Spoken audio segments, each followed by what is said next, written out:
When people think about the fall of Rome, the same images come to mind. Angry barbarians storming the walls, burning temples, or emperors poisoned in their palaces by betrayal. Let me tell you something. Empires do not perish from outside attacks alone. They usually rot from within. And the most subtle, the most dangerous form of this decay is always money. Rome did not fall merely due to bad luck or invading armies. The conquest of Rome was achieved through its debased currency. And the most terrifying part is this. The trap that Rome fell into thousands of years ago is waiting right now, set around today's modern economy. Let's rewind the story together and go back to the times when things were going great. At that time, Rome's currency was the denarius, made of 95% silver. In 200 BC, when you had a denarius in your pocket, you knew it was a store of value made of nearly pure silver. That pure silver was a reflection of Rome's power. The denarius meant trust everywhere in the empire. For a merchant, that trust meant the continuity of trade. In other words, money was not just a medium of exchange. It was the symbol of faith in the Roman Empire. As long as you believed in its money, you trusted Rome.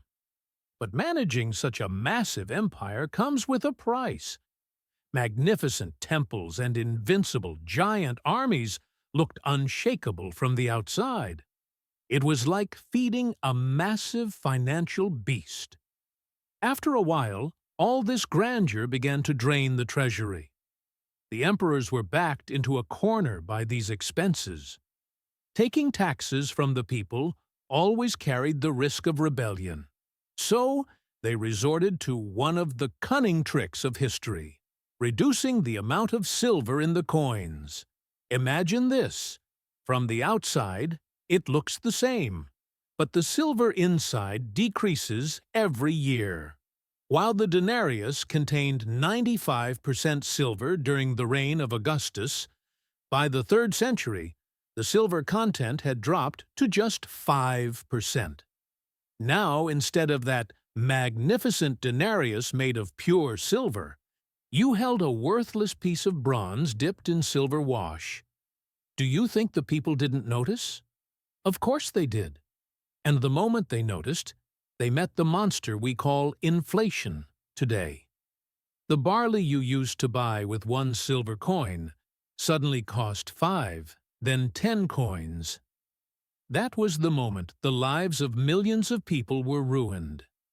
Merchants no longer accepted the money, saying, "Bring me gold or give me another good instead."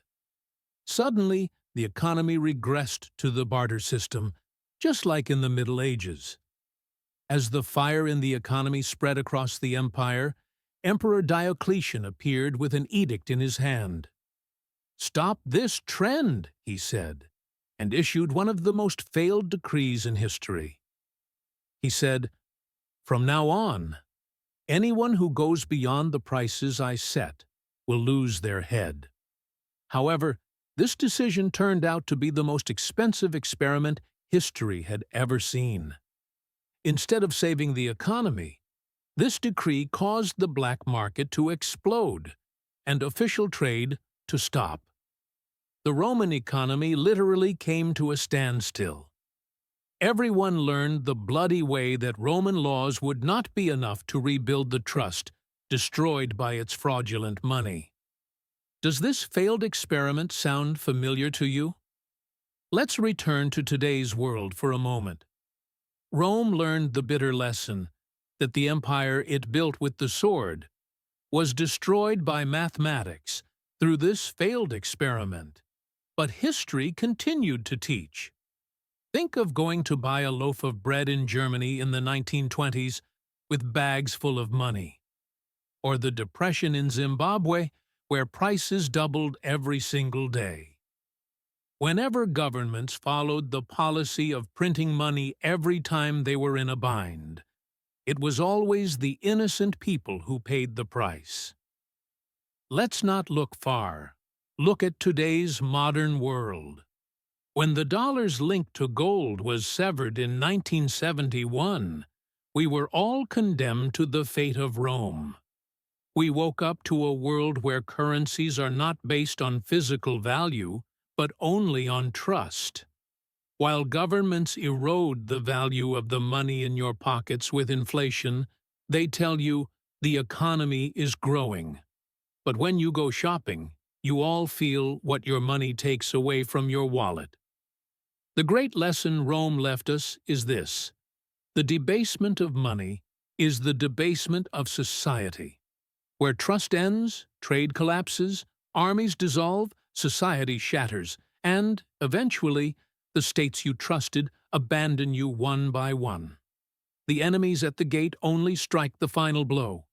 The real killers are the ones inside the treasury.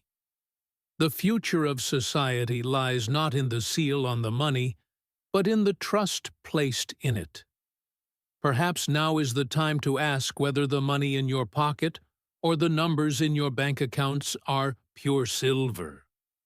If this story gave you something to think about, subscribe and join us.